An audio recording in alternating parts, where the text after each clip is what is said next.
Hello, gawa tayo ng follow-up dito, no? Dito sa yung kanina tinapik natin. Salamat kay Monkey D. Luffy, 'di ba? Ito si Monkey D. Luffy, si Francisco pala ito. Ikaw pala ito, Sir Francisco. Shout out sa iyo, Sir Francisco. Ito sabi sa akin ni Monkey D. Luffy, Boss B, yung interview noong 2022 pa yan. Then yung post ni Bell 2023 pa. Ang mali lang sa kwento, kung nung interview nung 2022 ay na 16 siya at grade 10, dapat ngayon ay 18 na at grade 12 pa lang siya ngayon. Kung titingnan mo yung post ni Rosemar, sabi nasa college na. At saka isa pa, tingin ko, planado yung pag-video sa guard para ipa-viral siya. Siguro lagi sila sinasaway ng guard. Kaya nakaisip sila na pa-viralin sa SOCMED yung guard. 'Di ba? Ito, yung interview na yon 2022 pa pala nga talaga. Kasi nung tiningnan ko ito, tong disclaimer na to, ibig sabihin, tama yung suspecha na matagal na palang modus talaga ito. Matagal nang ginagawa to sa Mega Mall. Hindi lang ito yung first time na ano, kasi kung titingnan ko disclaimer na ito, no, 'di ba? Kung titingnan mo yung disclaimer dito sa interview na to, ito, 'di ba sinabi niya 16 years old siya? Dito. Ano po, bus po, sumasakay po ako sa carousel. Okay. Oh, so 'di ba ito yung interview sa kanya, no? Interview happened year 2022. So totoo. Ngayon may napanood akong may napanood akong video, 'di ba? Ito naman sa sa News 5. Ito yung sinabi. Kagabi po, na-locate namin at na-identify po yung bata, no? Pero ika-clarify lang po namin na hindi na po siya minor. So hindi na siya Siya minor. po ay isang 18 years old na 18 years babae. old. Dapat nagtatrabaho na yan ng lehitimong trabaho eh. 'Di ba? May mga 18 years old akong kilala, talagang pwede sila mag-working student, hindi na mamalimos. Yes, namamalimos, mga kababayan ko. Kaya yung sampagita na yan, hindi ano yan. Hindi ano yan, hindi siya talagang yun ang kinabubuhay. Props lang yun. 'Di ba? Kaya nga may back siya doon na Kasalukuyan po. Lehitimo po na siya ay isang estudyante sa isang private school. private school pa rin. Ngayon, anong school yun? Hindi naman high school ba talaga siya? Or ano, kasi ang kwento sa kanya, ang kwento ito magnanarrow down ngayon tayo. 'Di ba? Ayon sa statement kasi ni Rosemar, college to eh. Pero tingnan natin, masasabi ba dito? At napuntahan nga po namin sa bahay nila doon sa Quezon City at talagang yung pagbebenta po ng sampagita, ayun po ang ikinabubuhay ng pamilya. Ma'am, base po sa nakita niyo, marami kasi nagsasabi yung netizens na sindikato daw po ito, hindi daw estudyante, at nagsasabi sila ng grupo, may sinasakal daw dito para marami daw. Ika-clarify po natin na yung bata po ay totoo pong Ay ka! estudyante. Hindi, estudyante ba ng college ba? Katulad ng sinabi ni Rosmar? Kasi sabi ni Rosmar, college daw eh. Ngayon, kung college talaga yan, hindi naman na-mention eh. Mami-mention ba dito? Wait lang ha. Fact nga po, siya po ay scholar ng isang private institution at Oh. matalinong bata. At nagsusumikap lang Bakit ganun? 'Di ba? Kung matalino yon, bakit hinampas-hampas niya yung guard? O sa sobrang talino, yun na naiisip niya? po na madagdagan yung mga pangangailangan nila Come sa kanilang eskwela. Dahil Come po, on. kade-demolish lang daw po ng bahay nila. At yun po ay pinatunayan din ng barangay kung Pwede mag-working student, di ba, men? saan po nakausap din po namin yung barangay kung saan sila nakatira.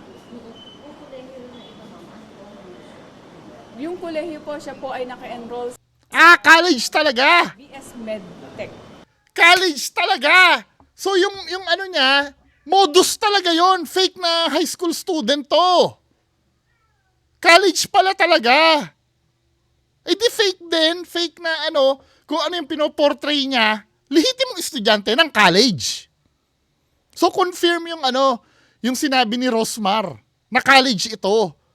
Ngayon, yung pagiging peke niyang estudyante, talagang peke siya. Kasi ang uniform niya pang pang high school eh. Ang katwiran niya kay Rosmar, 'di ba? Kung puntahan natin yung si Teacher Popong. Ang katwiran niya daw, ginagamit niya daw yung uniform niya. Kayo naniniwala kayo doon? Ang college kasi may regulations yan na yung uniform nila yung gagamitin mo. Ba't ka magsusuot ng uniform na pang na pang high school or na pang senior high? Kayo naman, mga kababayan ko, kokotin nyo naman ang gagamitin nyo dito. Pagiging legit na estudyante, oo, legit. Legit siyang estudyante ng college. Hindi siya, legit na estudyante ng high school. Kasi kung puntahan natin yung kay Teacher Popong, dun pa lang, na to? Modus talaga to. Siyempre, hindi naman aaminin ng mga yan na modus yan eh. 'Di ba? Siyempre, mababack up pa nila yon na may makitang kinabubuhay talaga sampagita kasi nga part ng props nila yon. Siyempre papakita yon na yun talaga yung binibenta. 'Di ba? Tingnan mo ha. Yung sabi niya dito, ito yung katwiran niya, mga kababayan ko. Tama ha? Totoo yung sinasabi ni Rosmar. So confirm yung sinasabi ni Rosmar dito. Dito tayo sa sinabi ni Rosmar. Tandaan nyo ang sabi niya dito, first year college medtech ang ngayon. So confirm ito. Nahihiya siya dahil nakokonek siya sa VIX girl. Sabi ko, sige bahala ka. Wait lang dun sa part na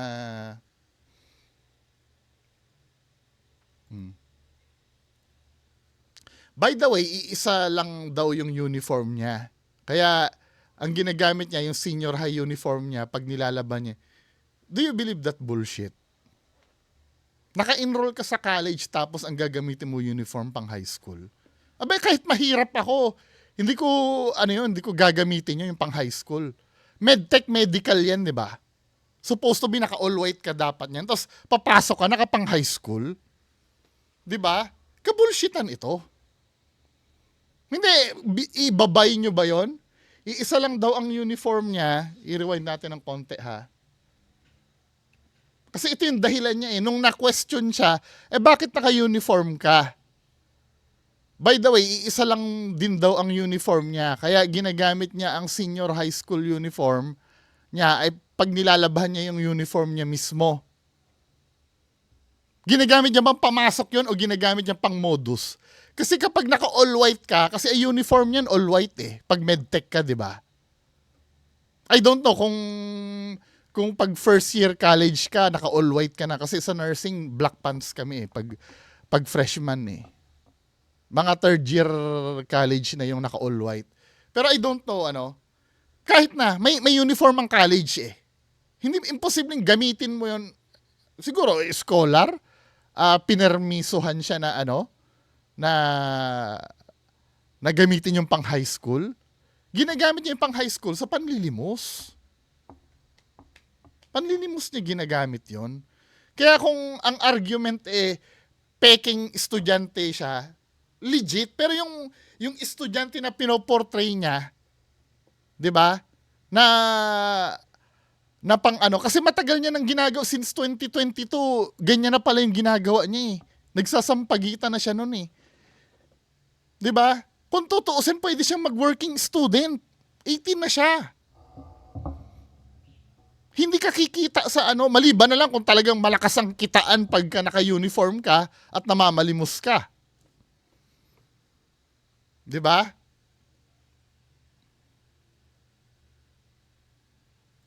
Importante hindi nagnanakaw. Crime din po kasi yan, men 'Di ba? May tinatawag tayong anti-mendicancy law para maintindihan nyo. Mendicancy law. Anti-mendicancy law. Ito para maintindihan nyo, ito yung nilalaman ng anti-mendicancy law.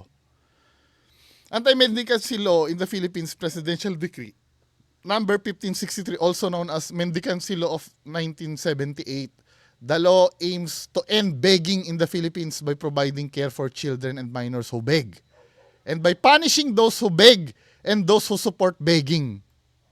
Paparusahan yung namamalimos at yung sumusuporta sa namamalimos. Ayan o, labag sa batas yun kung tutuusin eh. Tapos sasabihin nyo, mas importante kesa magnakaw.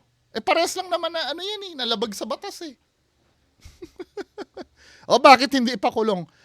May ano kasi, dapat kung may magpapakulong dyan, may legal standing.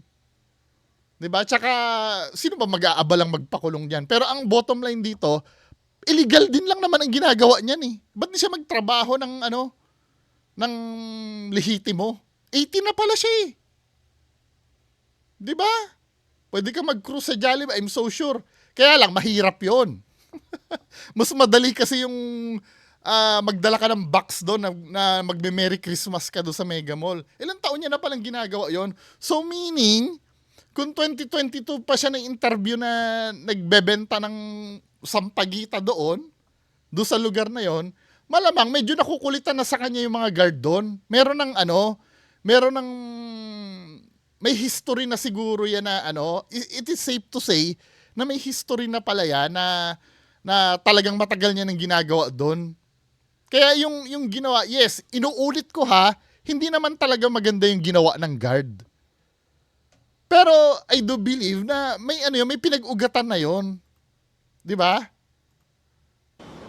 Oo, medtech. Explanation ng dun sa viral video, nasuot niya is doon pa dun sa previous school niya. Ano po yung paliwanag? Ito, previous school yung gamit niya. Paliwanag niya po, bit-bit niya yun eh, kasi pagkagaling sa school, nagmamatch din dun sa ano niya, ayaw niya na yung Oh, come on! suot niya. So dahil pambahay niya yun, Oh, come on! laging yun ang suot. Nagkataon na on that day, yun ang suot niya. Oh, come on! Oh, come on! Pambahay! School? Wala! Niloloko na lang kayo niyan! Di ba? Gagawin pambahay yung school? Ano ba? Ano sabi niya? Ang tanong nung Ayaw ito ha, ang tanong nung reporter, bakit kung siya ay college na pala ngayon, bakit ang suot niya ay yung pang high school? Nasuot niya is doon pa dun sa previous school niya. Ano po yung paliwanag? Ang paliwanag niya po, bit-bit niya yun eh, kasi pagkagaling sa school, O, pagkagaling sa school, nag-match din dun sa ano niya, ayaw niya na yung current school niya ang suot niya. ayaw niya kasi hindi nakakaawa pagka college uniform ang gamit mong mamamalimos ka doon at magbebenta ng sampagita. Hindi nakakaawa yon. So dahil pambahay niya yon, hindi naman niya laging yun ang suot. Nagkataon na on that day, yun ang suot niya dahil pambahay niya na nga yun. Kumbaga, Pambahay? galing niya sa eskwela. But Pambahay yung pang high school? Come on. Diyos ko naman si ma'am. Di ba, pulis ka, ibabay mo yon. That is bullshit. Ang kwento nga kay Rosmar, ginagamit yun eh. Pagka nilalaban daw yung So, ibig sabihin, yung wordings niya dito kay Rosmar, sabi niya ganon, isa lang daw uniform niya.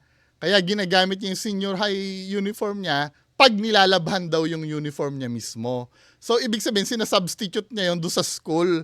Yun ang ini-imply dito. Niloloko tayo ng batang yan. Kayo naman. Ito yung nakikita ko eh. Ang problem kasi nilulusot eh. 'Di ba? Nilulusot men eh. Ano ba? there are times din na naka-t-shirt siya. Nagkataon na since pambahay niya na yun ang suot niya that time na nangyari ang insidente. Naiintindihan ko kung yung pambahay niya, pwedeng yung blouse pang taas, tapos naka-shorts siya sa baba. Or naka-t-shirt siya, nakapalda siya. Naintindihan ko yan. Pero ba't kailangan terno? May pinapalabas siya na siya ay high school student. Yun ang peke doon. Pagiging high school student niya, yun ang peke. Sabihin, itong ginamit niya, nagbibenta siya ng green na palda ay uniform niya noong high school pa siya. Ang sabi niya kasi is similar, yung palda niya is similar dun sa current school niya. Ano ba? Ang gulo talaga, Ang gulo. 'Di ba? Paiba-iba yung sinasabi. Upper lang yung salita niya. Malayo kasi yung tinitira niya, tapos dito niya naisipan na Yun, suot ng medtech ba yun? Anong school ba yun? Anong school siya? Ganun ba uniform?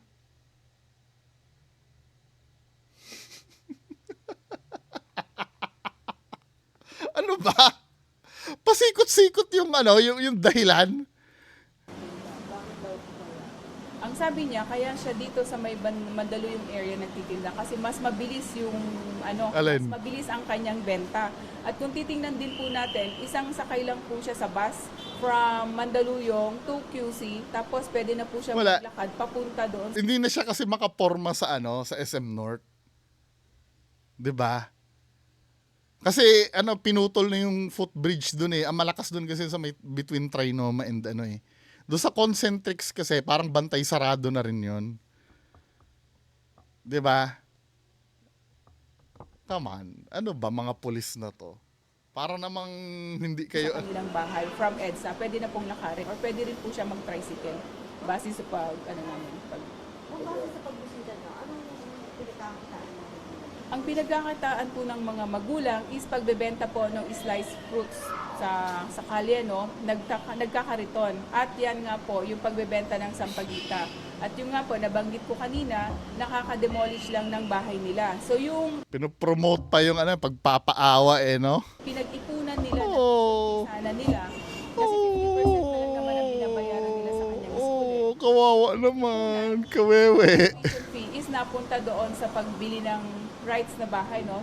I think Oh, kawewe naman. na binili nila para meron silang matirahan. Ang plan ko ba ni Jenny kung ano talaga yung nangyari doon sa video? Kasi titinda ba siya talaga sa harap mo or nagpapahinga lang ba siya? Ano ba yun? Namamalimos. Kasi hindi lang kung sa video kung ano yung sinabi sa kanya. Ang way ng pagtitinda niya is pagbaba niya ng bus, kasi di ba sa carousel, bababa ka ng bus, yan, pagbaba niya ng EDSA, nagtitinda na yan siya. And that time talagang Mega Mall at sa iba pang within EDSA.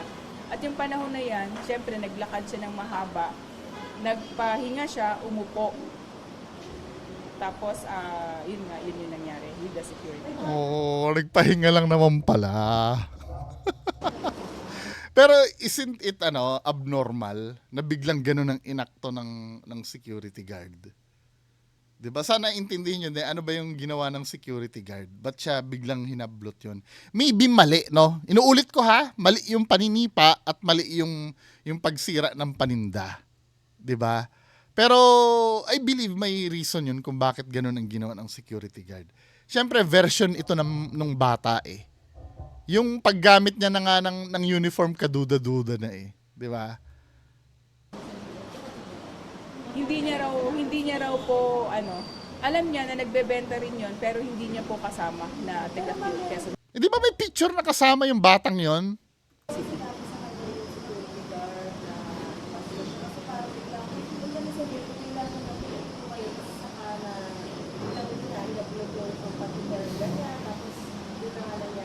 Yun po yung iimbisigahan natin at meron na pong lawyer na nag-a-assist sa kanila. So Nako. I will not divulge po kung ano yung talaga nangyari doon kasi yung lawyer po nakausap na niya ang magka-clarify po niyan. Sa ngayon po, kagabi wala pa po silang talagang plano kung magpa-file ba ng case against the security guard at doon sa vlogger na nag-upload ng video na yon. Daming dami nakasimpatya, no? 'Di ba? So, meron na nga po siyang lawyer na provide po ng Commission on Human Rights. Nako. At siya po ang mag-a-assist kung ano po talaga. Kawawa si gagawin guard niya. talaga. Kawawa yung security guard ngayon, 'di ba? Identified po.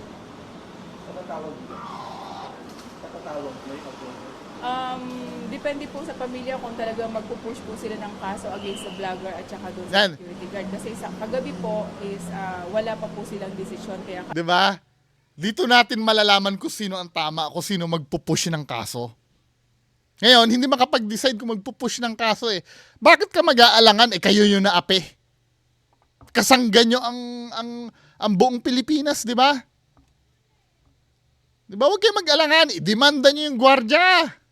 kami po ay nag-aantay ng kanilang Unless alam nyo sa sarili nyo kung sino yung mali. desisyon. Kasi po, Yung klase po ng bata is from Monday to Saturday. Ayaw po niyang maistorbo yung kanyang klase kasi inaalagaan Come niya po yung on. kids niya dahil nga po siya ay isang scholar. Pero pwede siyang magbenta ng ano.